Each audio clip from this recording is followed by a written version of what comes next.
Welcome to Frenchy Tales. Make your learning journey fun and exciting with engaging stories. Je m'appelle Thomas Laurent. J'ai 32 ans. Je travaille dans une petite usine dans l'Ohio. Mon travail consiste à écrire des programmes pour de grandes machines. Ces machines fabriquent des pièces pour des voitures et des outils. Mon travail semble simple, mais il n'est pas toujours facile. Si une machine s'arrête, beaucoup de personnes ne peuvent plus travailler. Les ouvriers attendent, le patron se met en colère. L'entreprise perd de l'argent. Alors, j'essaie toujours d'être prudent. Je vis avec ma femme, Claire. Elle est professeure dans une petite école près de notre maison. Elle est gentille, calme et douce. Elle se réveille tôt tous les matins, alors elle a besoin de bien dormir. Notre vie est simple, mais je l'aime. Nous dînons ensemble. Nous parlons de notre journée. Parfois, nous regardons la télévision ou nous faisons une promenade après le dîner. Ce n'est pas une vie excitante, mais elle est paisible. Ce soir-là, je suis rentrée du travail à 6 heures. J'étais fatiguée, mais la journée avait été normale. Au travail, j'avais terminé un programme pour une nouvelle machine. Je l'avais vérifié 2 fois, je l'avais testé, tout semblait parfait. Mon patron, M. Carter, m'a regardé pendant un moment, puis il a dit « Bon travail, Thomas. » Cela m'a rendu fière. Quand je suis rentrée à la maison, Claire préparait des pâtes. La cuisine sentait bon et chaleureuse. Je l'ai prise dans mes bras par derrière et elle a ri doucement. Nous avons dîné ensemble. Elle m'a parlé de ses élèves. Un garçon avait encore oublié ses devoirs. Une petite fille lui avait donné un dessin. J'aimais écouter ces petites histoires. Après le dîner, je me suis assise sur le canapé. Mon corps entier se sentait lourd. Je pense que je vais dormir tôt ce soir, ai-je dit. Claire a hoché la tête. Moi aussi. Avant 10 heures, nous étions déjà au lit. J'ai fermé les yeux et je me suis endormie rapidement. Je n'avais aucune idée de ce qui m'attendait le matin. La chose suivante dont je me souviens, c'est que je me suis réveillée dans le noir. Ce n'était pas mon réveil. Ce n'était pas la lumière du soleil. C'était une étrange sensation, comme si quelque chose n'allait pas. Puis je l'ai entendu, un téléphone qui vibrait. Le son était faible, mais dans le silence de la chambre, il semblait très fort. Je me suis assis lentement. Claire n'était pas à côté de moi. La lumière de la salle de bain était allumée. Le bruit venait du salon. Mon téléphone. J'ai marché jusque-là avec les pieds froids et je l'ai pris. J'ai vu 2 appels manqués de mon patron, Monsieur Carter. Puis j'ai regardé l'heure. Il était 5h56 du matin. J'étais confus. Pourquoi mon patron m'appelait-il si tôt? Avant que je puisse réfléchir davantage, Claire est sortie de la chambre. Son visage était pâle. Ses yeux étaient grands ouverts de peur. « Thomas, dit-elle d'une voix tremblante, ton patron m'a appelé. » Je suis restée figée. « Il t'a appelé ?» ai-je demandé. Elle a hoché la tête. « Oui, il m'a appelé à 5h55, il a demandé où tu étais. » Une sensation glaciale a traversé ma poitrine.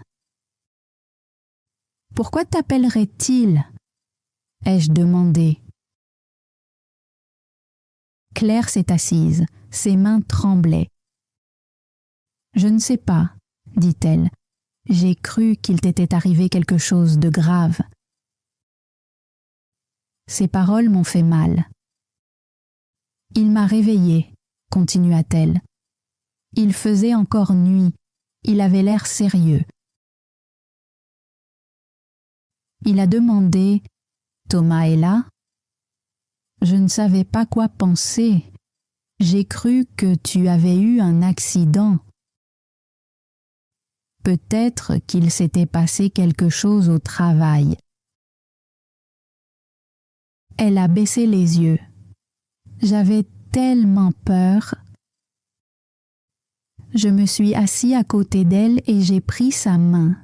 Elle était froide. « Je suis désolée, » ai-je dit. « Je suis là, je vais bien. » Elle a hoché la tête, mais elle semblait encore bouleversée.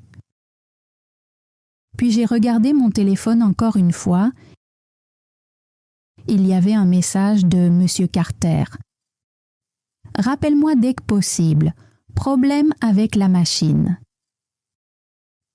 J'ai pris une profonde inspiration. Alors, c'était le travail.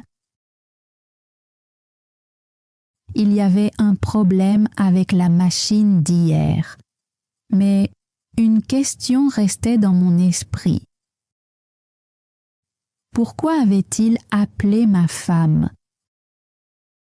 J'ai appuyé sur le bouton d'appel. Monsieur Carter a répondu rapidement. « Thomas, enfin, où étais-tu? » « Je dormais, » ai-je répondu. « La machine sur laquelle tu as travaillé s'est arrêtée pendant l'équipe de nuit, » dit-il. « Les ouvriers ne peuvent plus l'utiliser. Nous avons besoin de toi ici maintenant. »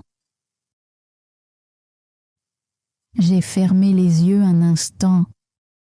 « Je l'ai testée avant de partir, » ai-je dit. « Elle fonctionnait très bien. » « Eh bien, elle ne fonctionne plus maintenant, » répondit-il. J'ai regardé Claire. Elle me regardait encore avec de la peur dans les yeux. « J'arrive, » ai-je dit avant de raccrocher. Pendant un moment, la pièce est restée silencieuse. « Tu dois y aller ?» demanda Claire. J'ai hoché la tête. « Oui. » Elle a baissé les yeux et a murmuré « J'ai encore peur. » Ces mots sont restés dans mon esprit. Ce n'était plus seulement une histoire de travail. C'était une question de respect. Mon patron avait dépassé une limite et, au fond de moi, je savais que cette journée allait changer quelque chose. Je me suis habillée aussi vite que possible. Mes mains bougeaient rapidement, mais mon esprit semblait lent. Je n'arrêtais pas de penser au visage de Claire. Elle avait l'air tellement effrayée, tellement fatiguée. Il était trop tôt le matin pour avoir peur, trop tôt pour le stress. J'ai mis ma chemise de travail, pris mes clés et je l'ai regardée une dernière fois. Elle était assise calmement sur la chaise. Trop calmement. Je vais régler le problème et revenir, ai-je dit. Elle a hoché la tête, mais elle n'a pas souri. « Fais attention, s'il te plaît, » dit-elle doucement. « Je ferai attention, » ai-je répondu. Puis je suis sortie de la maison. L'air dehors était froid. Le ciel était encore sombre, comme si la nuit n'était pas complètement terminée. Je suis montée dans ma voiture et j'ai démarré le moteur. Le bruit semblait fort dans la rue silencieuse. Pendant que je conduisais, ma tête se remplissait de questions. Pourquoi M. Carter avait-il appelé Claire? Pourquoi n'avait-il pas attendu? Pourquoi pensait-il que c'était normal? Je me posais les mêmes questions encore et encore, mais aucune réponse ne venait. La route était presque vide. Il n'y avait personne, aucune circulation, seulement moi et mes pensées. J'ai regardé l'horloge de la voiture. 6h10 du matin. Beaucoup trop tôt. Je suis arrivée à l'usine vers 6h30. Les lumières étaient allumées et le bâtiment semblait normal. Mais pour moi, tout semblait différent. Quand je suis entrée, les ouvriers de l'équipe de nuit étaient encore là. Certains avaient l'air fatigués, d'autres semblaient contrariés. L'un d'eux, Mike, s'est approché rapidement de moi. « Thomas, enfin !» dit-il. La machine s'est arrêtée vers 3h du matin. Nous n'avons pas réussi à la réparer. « Qu'est-ce qui s'est passé exactement ?» ai-je demandé. Il haussa les épaules. « On ne sait pas. Elle s'est arrêtée d'un coup. Nous avons essayé de la redémarrer, mais rien ne marchait. Je suis allée directement vers la machine. Mon cœur battait plus vite maintenant. Pas parce que j'avais peur, mais parce que je ressentais de la pression. La machine était là, silencieuse. Je l'ai allumée et j'ai vérifié l'écran. Puis j'ai vérifié le programme. Tout semblait normal. C'était étrange. J'ai vérifié encore une fois, plus lentement cette fois.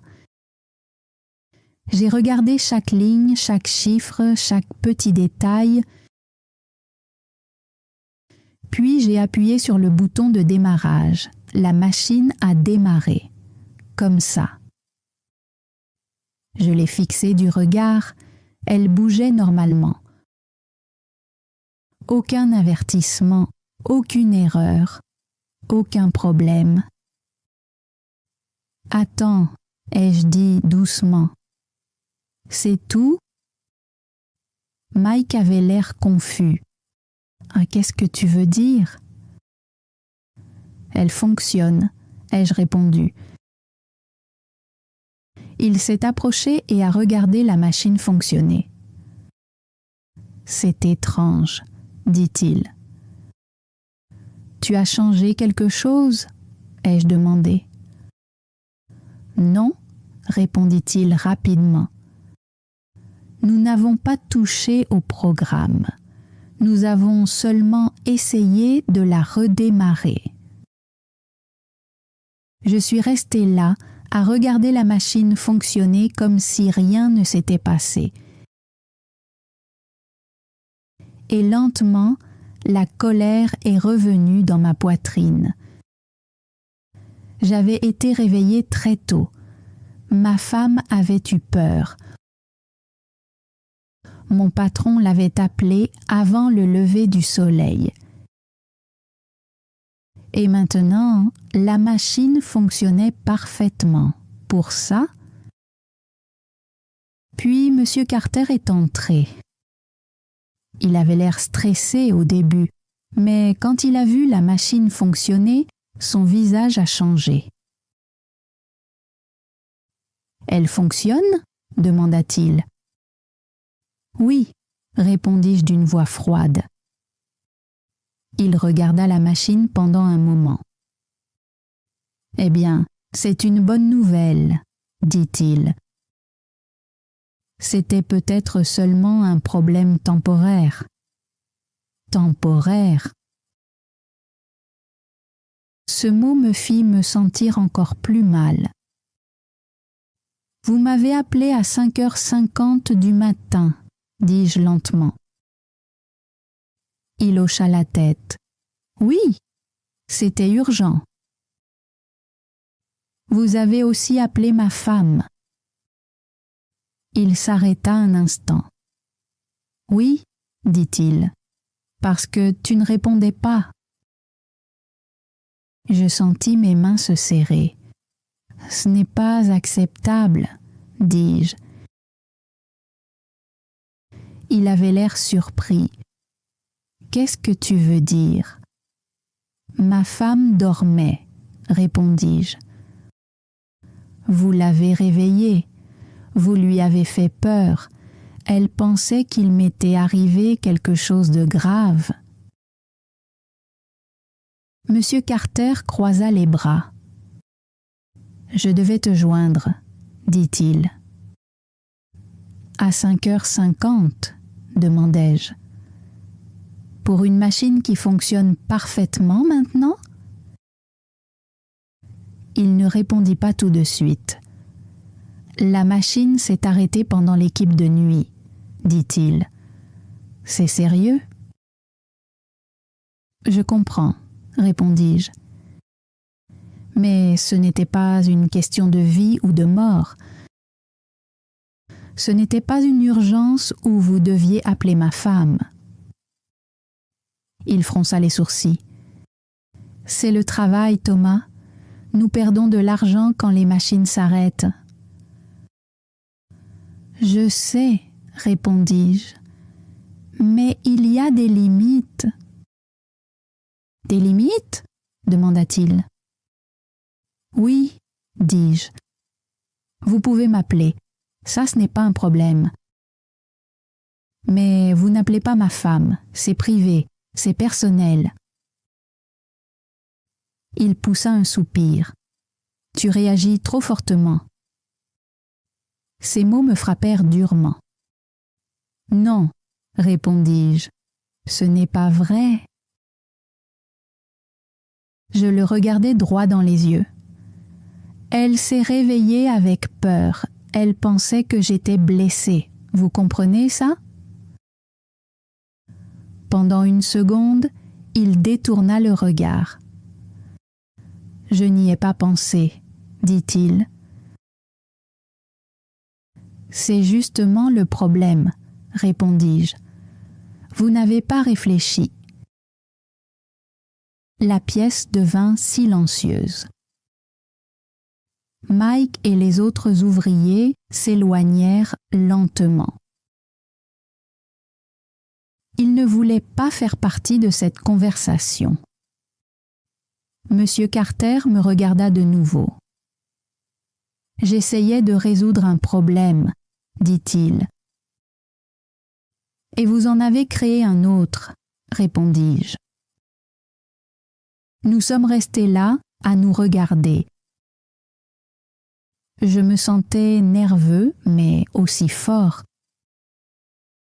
Parler ainsi à son patron n'est pas facile, mais je savais que je devais dire quelque chose. Si je restais silencieux, cela pourrait recommencer. Je pense que vous devriez présenter des excuses, dis-je. Il cligna des yeux. Des excuses? Oui. À ta femme? Oui, répondis-je. Pour l'avoir appelée si tôt, pour lui avoir fait peur, pour avoir dépassé une limite. Il secoua lentement la tête. Je ne pense pas que ce soit nécessaire. Ma colère devint plus forte. Si, c'est nécessaire, dis-je. Il me regarda attentivement. Thomas, tu rends cette histoire plus grave qu'elle ne l'est. J'ai pris une profonde inspiration. Non, répondis-je. Ce n'est pas vrai. Je pensais à Claire assise sur cette chaise, les mains tremblantes, la voix remplie de peur. Je pouvais encore entendre ces mots. Je ne savais pas. Je ne savais pas. Je regardais de nouveau M. Carter. Je suis sérieux, dis-je. Elle mérite des excuses. Il resta silencieux. Derrière nous, la machine continuait de fonctionner normalement. Tout semblait calme. Mais à l'intérieur de moi, rien ne semblait normal. Ce n'était plus seulement une histoire de machine. C'était une question de respect. C'était une question de limite. Et je n'étais pas prêt à laisser tomber. Monsieur Carter resta silencieux pendant quelques secondes. Le silence semblait lourd. Derrière nous, la machine tournait toujours. J'entendais son bruit régulier. J'entendais aussi ma propre respiration. Lente, forte, inconfortable. Puis, M. Carter secoua la tête. « Non, dit-il, je ne vais pas m'excuser. » Sa voix était calme, mais dure, comme un mur. Je sentis quelque chose changer en moi. « Vous ne le ferez pas ?» demandai-je. Il croisa les bras. « Non, j'ai fait mon travail.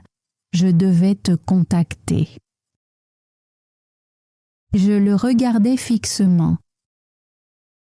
J'essayais de rester calme, mais cela devenait difficile. « Vous auriez pu attendre, dis-je. 1 heure, peut-être 2, vous auriez pu rappeler plus tard. » « Et si la machine était encore en panne ?» demanda-t-il. « Nous aurions perdu encore plus de temps. » Je regardais la machine. « Mais elle n'est pas en panne, » répondis-je. « Elle fonctionne, vous le voyez bien. » Il regarda la machine un instant, puis me regarda de nouveau. « Ce n'est pas le problème. » J'ai presque ri, mais il n'y avait rien de drôle. « C'est exactement le problème, » répondis-je. « Vous avez fait peur à ma femme pour rien. » Il poussa un soupir. « Thomas, c'est le travail. Parfois les problèmes arrivent tôt le matin, Parfois, il faut réagir rapidement. Je comprends, dis-je, mais vous avez appelé ma femme, c'est différent. Il ne répondit pas. Je sentis mes mains se serrer de nouveau. Je ne vous ai jamais donné son numéro pour ça, dis-je. Ce numéro est réservé aux vraies urgences. C'était une urgence, répondit-il rapidement. Non, répondis-je. Ce n'en était pas une. Nous nous regardions en silence. L'air entre nous semblait tendu. J'étais fatiguée, pas seulement parce que je m'étais réveillée tôt. J'étais fatiguée à l'intérieur. Fatiguée d'expliquer quelque chose qui aurait dû être simple. Laissez-moi vous poser une question, dis-je. Il ne répondit pas, mais il me regarda. Si j'appelais votre femme à 5h50 du matin pour demander où vous êtes, comment vous sentiriez-vous? Son visage changea légèrement. Je continuai. Si je disais « Je n'arrive pas à joindre votre mari, est-il là ?» qu'est-ce que vous penseriez? Cette fois, il détourna le regard. Je l'ai vu, il comprenait, au moins un peu. Mais il ne voulait toujours pas l'admettre. C'est différent, dit-il. Non, répondis-je. C'est la même chose. Le silence revint. Je ne demande pas quelque chose d'énorme, dis-je. Juste des excuses simples, un petit message, c'est tout. Il secoua lentement la tête. Je pense que tu prends ça trop personnellement. Cette phrase me brûla la poitrine. Bien sûr que c'est personnel, répondis-je. C'est ma femme. Ma voix n'était pas forte, mais elle était ferme. Elle avait peur, continuai-je. Elle s'est réveillée en pensant qu'il m'était arrivé quelque chose de grave. Ce genre de peur ne disparaît pas en une minute. Monsieur Carter me regardait, mais il ne disait rien. J'ai dû la calmer, dis-je. J'ai dû tout lui expliquer, mais moi-même, je ne comprenais pas vraiment ce qui se passait. J'ai pris une lente inspiration. Ce n'est pas seulement une histoire de téléphone, dis-je. C'est une question de respect, c'est une question de limite. Finalement, sa voix devint plus douce. Je ne voulais pas lui faire peur, dit-il. Je sais, répondis-je, mais vous l'avez fait. C'était la vérité, simple et claire. Pendant un instant, il baissa les yeux vers le sol.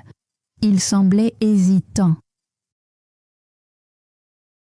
J'ai pensé que peut-être, maintenant, il comprendrait. Peut-être qu'il allait enfin s'excuser. Mais ensuite, il releva la tête. « Je ne pense toujours pas que je dois m'excuser, » dit-il. À ce moment-là, tout devint clair. « D'accord, » dis-je. Ma voix était calme maintenant, trop calme. Il avait l'air surpris. « D'accord ? » « Oui, » répondis-je. « Si vous ne pensez pas que c'était une erreur, alors nous avons un problème plus grave. » Il fronça les sourcils. « Qu'est-ce que tu veux dire ?»« Ça veut dire que cela peut recommencer, » répondis-je. « Ça n'arrivera pas, » dit-il rapidement. « Vous ne pouvez pas le savoir, » répondis-je, « parce que vous ne voyez pas le problème. » Il devint silencieux. « Aujourd'hui, c'était une machine, » dis-je. « Demain, ce sera peut-être autre chose. Peut-être que vous appellerez encore, peut-être que vous appellerez encore ma femme. »« Ah, je ne ferai pas ça, » commença-t-il. « Mais vous l'avez déjà fait, » répondis-je. Il s'arrêta de parler. Je regardais autour de moi dans l'usine. Les machines fonctionnaient, les ouvriers travaillaient. Tout semblait normal. Mais à l'intérieur de moi, quelque chose avait changé.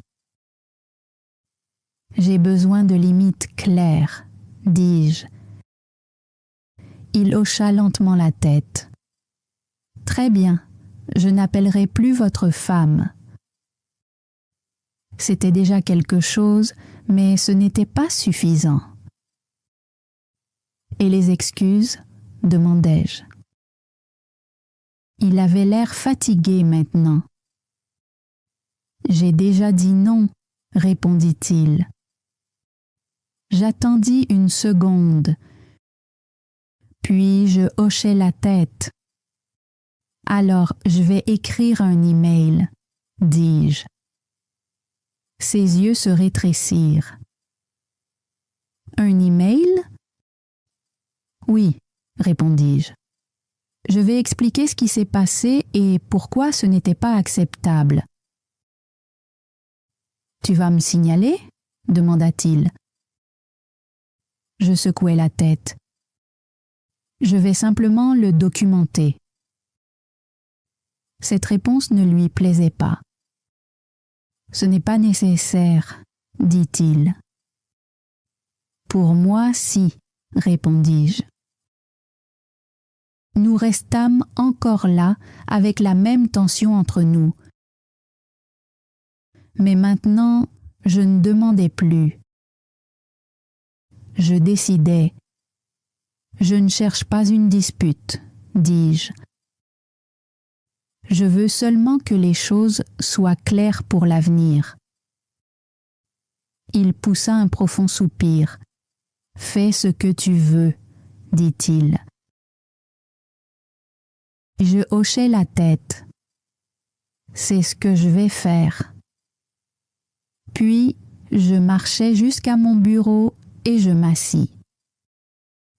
Il n'était même pas encore 7 heures du matin, mais la journée semblait déjà très longue. J'ouvris un nouvel email. Pendant un moment, mes doigts restèrent immobiles. Je pensais à Claire, son visage pâle, sa voix tremblante. Je ne savais pas. Je pris une profonde inspiration. Puis, je commençai à écrire, lentement, avec attention, parce que ce n'était plus seulement une question de travail. C'était une question de faire ce qui est juste. Je suis restée longtemps à regarder l'écran de mon ordinateur. Mes mains étaient sur le clavier, mais je ne tapais pas. Je réfléchissais attentivement. Je ne voulais pas paraître en colère. Je ne voulais pas être impolie. Mais je ne voulais pas non plus rester silencieux. J'ai pris une profonde inspiration et j'ai commencé à écrire. J'ai expliqué ce qui s'était passé. J'ai écrit l'heure des appels, 5h50 du matin. J'ai écrit que je n'avais pas répondu parce que je dormais. J'ai écrit qu'appeler ma femme n'était pas acceptable. J'ai expliqué que Claire avait eu peur. Elle pensait qu'il m'était arrivé quelque chose de grave. J'ai aussi écrit que ce n'était pas une vraie urgence. Quand je suis arrivée à l'usine, la machine fonctionnait déjà. Puis j'ai écrit une dernière partie. Je respecte mon travail et je respecte cette entreprise. Mais je respecte aussi ma famille. Merci de ne plus contacter ma femme pour des questions de travail.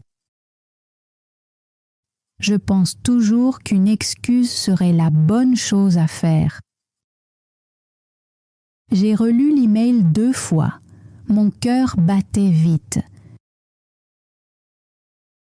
J'étais nerveux, mais je savais que je faisais ce qu'il fallait.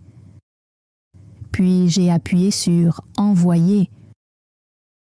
Pendant l'heure suivante, j'ai essayé de travailler, mais mon esprit restait bloqué sur cet email. Je vérifiais ma boîte de réception encore et encore. À 8h15, M. Carter a répondu. Son message était court. Il disait qu'il comprenait mon inquiétude. Il disait qu'il ne contacterait plus Claire. Il disait aussi qu'il ne voulait pas lui faire peur et qu'il réfléchirait à propos des excuses. Ce n'était pas vraiment des excuses, mais ce n'était pas un refus complet non plus. Après le travail, je suis rentrée chez moi en voiture.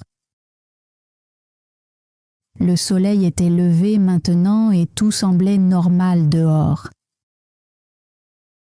Mais à l'intérieur de moi, je me sentais encore lourd.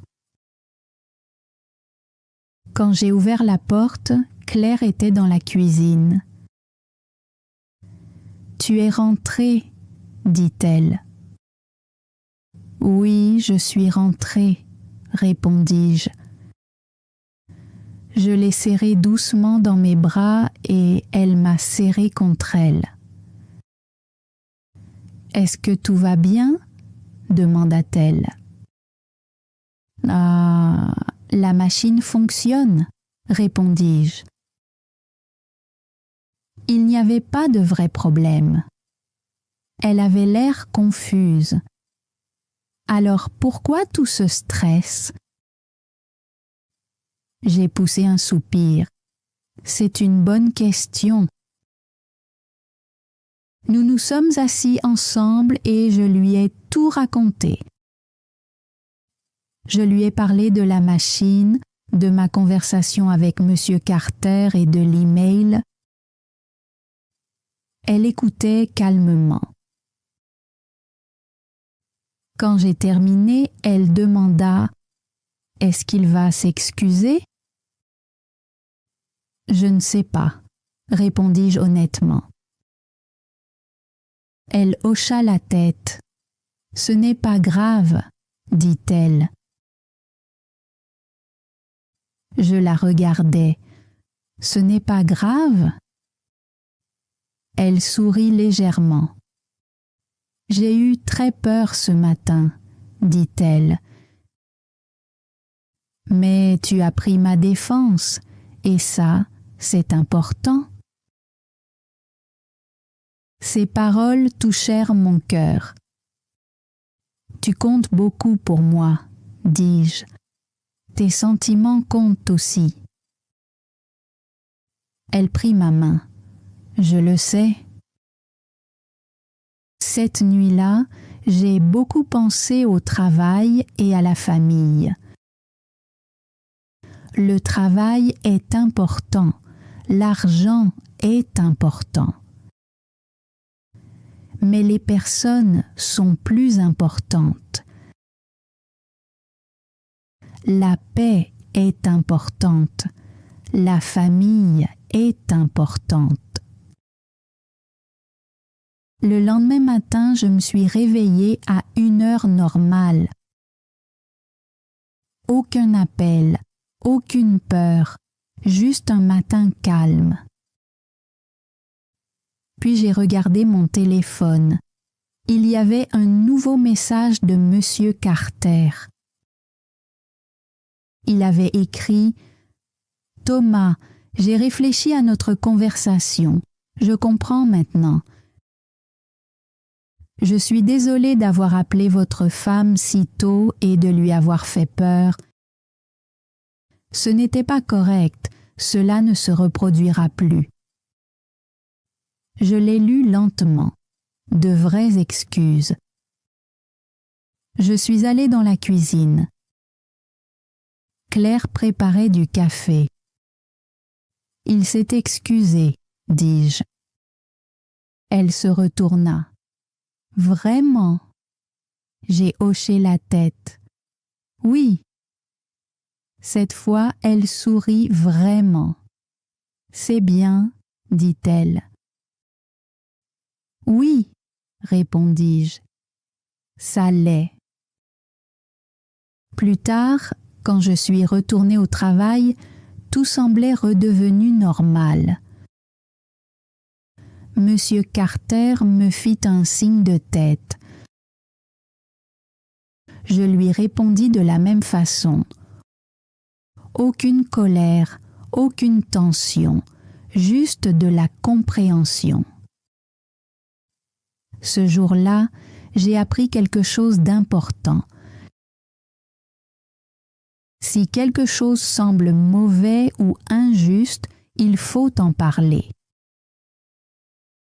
Vous pouvez rester calme, vous pouvez rester respectueux, mais vous devez être clair.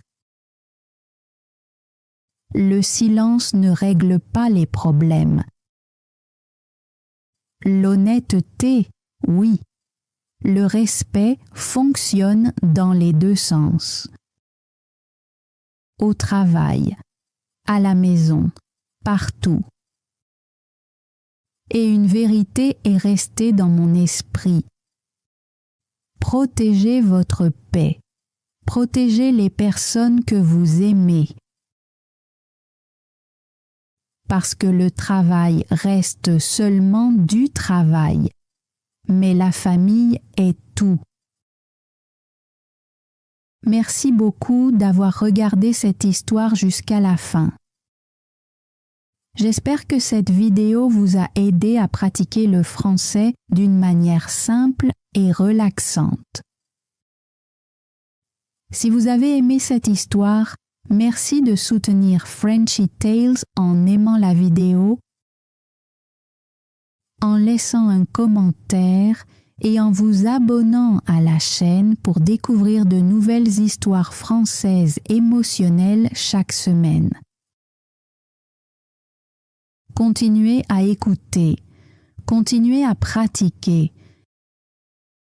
Et petit à petit, votre français s'améliorera chaque jour. Merci beaucoup et à bientôt dans une nouvelle histoire sur Frenchy Tales. Thanks for joining Frenchy Tales. Don't forget to like, subscribe, and keep learning through stories. See you next time.